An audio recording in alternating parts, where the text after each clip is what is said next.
My name's Deputy Chief Mike Pruitt. I have 4 representatives who are going to speak briefly to give everyone an update on where we are with our storm response today involving the tornado here in the Bargersville area and the northern Johnson County area. So the 4 people I'm going to introduce is Eric Funkhauser, who's the Fire Chief of the Bargersville Fire Protection District. We got Todd Bertram, he's the Police Chief of the Bargersville Police Department, Dan Cartwright, who is the Town Manager, and Stephanie Seasting, who is the Emergency Management Director. So I'm going to ask Chief Funkhauser to start this off, and he's going to come and address the search and rescue response. All right, good evening.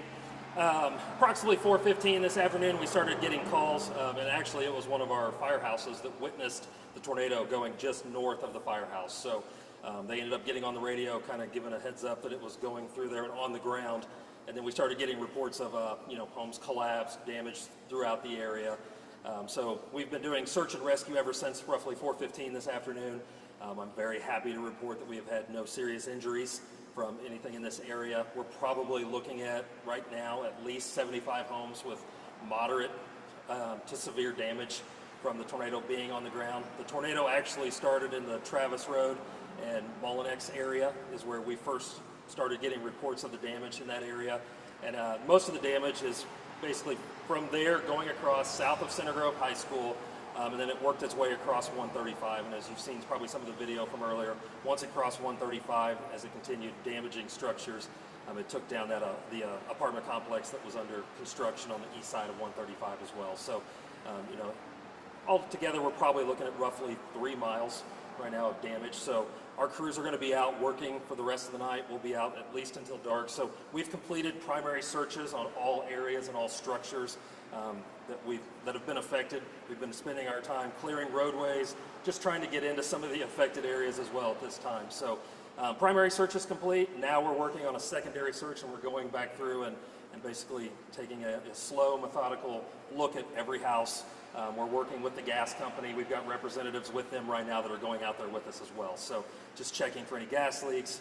We do want to reiterate a couple things real quick. One, we just are asking anybody that's not to come into the area just to look right now. Obviously this is a very dangerous scene for the area that's affected. We have power lines that are down all throughout that 3 mile area. So with the power lines being down, we cannot confirm right now that everything has been shut off. We know we have multiple customers without power in that area, but there is no way for us to completely confirm if any of those down lines aren't energized at this time. So please stay away from any down power lines. Be careful if you're out cutting up trees. Just make sure that you're paying attention to that and everything else. So our goal is to get the secondary searches all complete before sunset tonight. So if we can get that done, then we'll start changing over for tomorrow and start looking at what we're going to do tomorrow as well. All right. Thank you. Todd Bertram, Bargersville Police Department. Chief Funkhauser touched on a few things that I'd like to also touch on. The biggest problem that we're facing right now is the traffic in the area.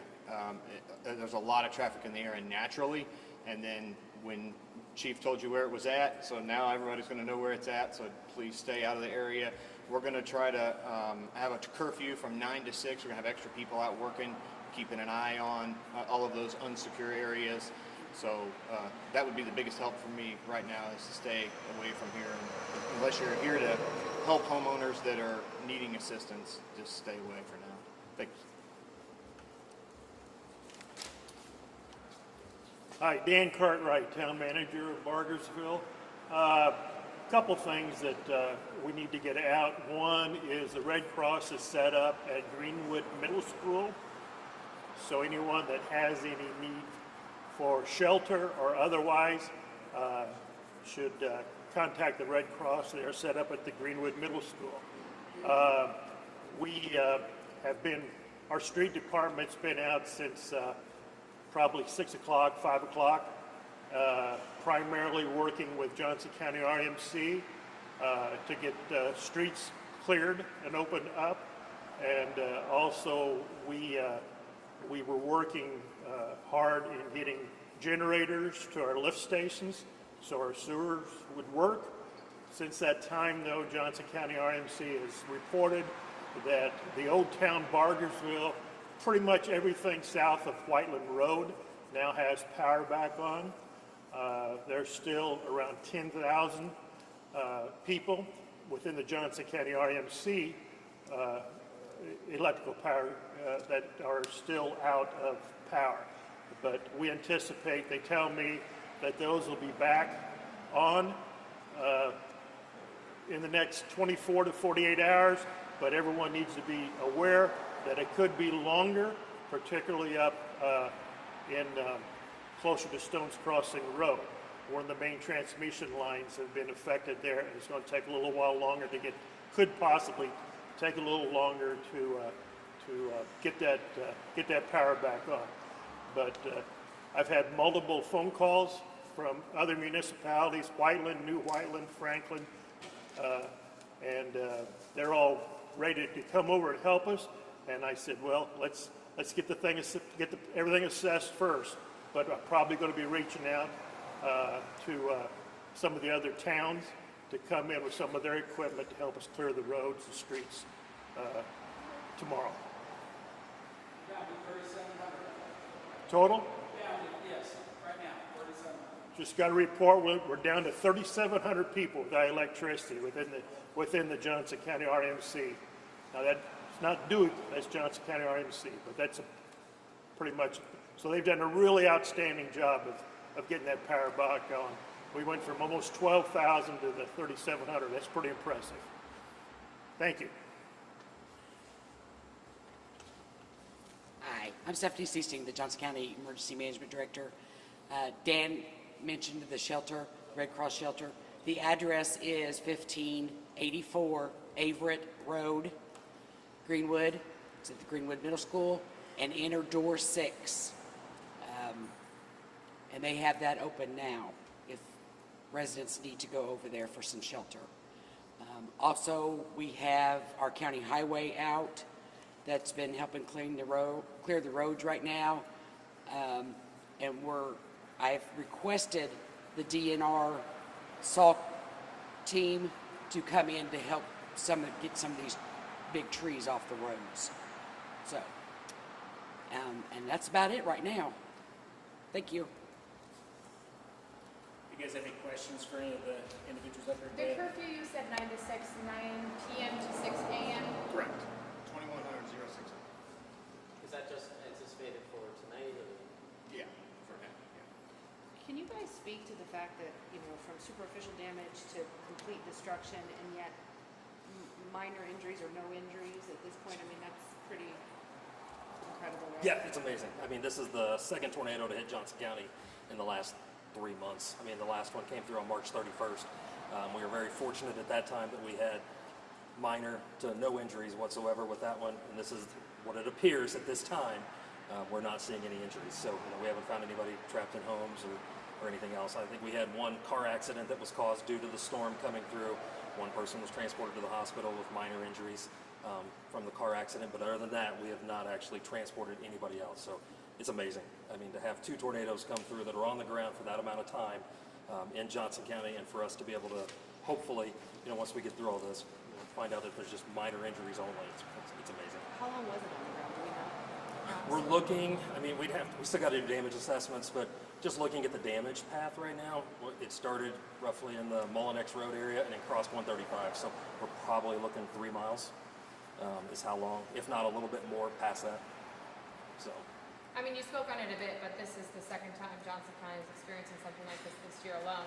I mean, people are still working to rebuild over in Whiteland. Now we have the people living here in the Center Grove area now working.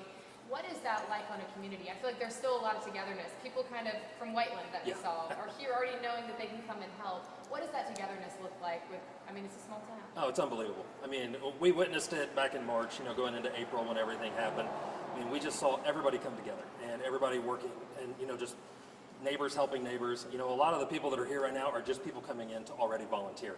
And we want the help. And that's kind of what we said on the last one as well. We definitely want people to help. We're looking forward to getting help into all the residents and everything. But we got to make that area safe first. So, the community here is unbelievable. Johnson County is unbelievable. They always come together. Indiana, just the state of Indiana, when something like this happens, no matter where it's at, people just come together and just always pitch in and help out. And, we had hundreds of volunteers on a daily basis over there. So I'm sure once we get going and, looking at this and seeing exactly what we have, we'll coordinate those efforts again as well. Do you know, has anybody shown up at the shelter saying, hey, I need shelter? Has anyone reported yet for help?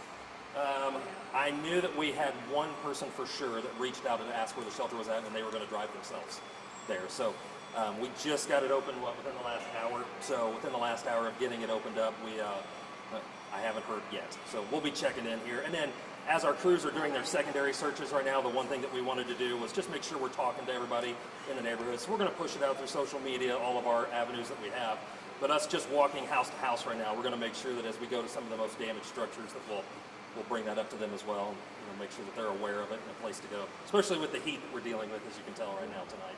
I know it's been pretty quick just in these past few hours since it happened, but anything you picked up from what happened in Whiteland that you guys have already applied here, anything you learned there that's helping you out here through this process? Yeah, you don't ever want to get good at doing these, but it feels like we've done this before. We're kind of back into the same motion of what we were 2-3 months ago. So yeah, we definitely picked up a lot of the safety issues, just making sure that as we're looking at it, to get that message out, keep people safe, trying to keep everybody out of the area, working with police to make sure that we get the area shut down quickly, closing down roads, anything else that we can do, because within 30 minutes of the storm hitting, we already had traffic issues and people trying to come in and see everything. So those are all the things that we picked up on the last one, and we're trying to apply to this one as fast as we can. So What can you say about which neighborhoods were hit the hardest?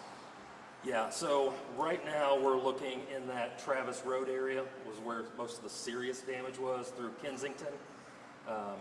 That's one of the neighborhoods that was hit pretty hard. It took a track through there. Golden Grove was another neighborhood that was hit very hard.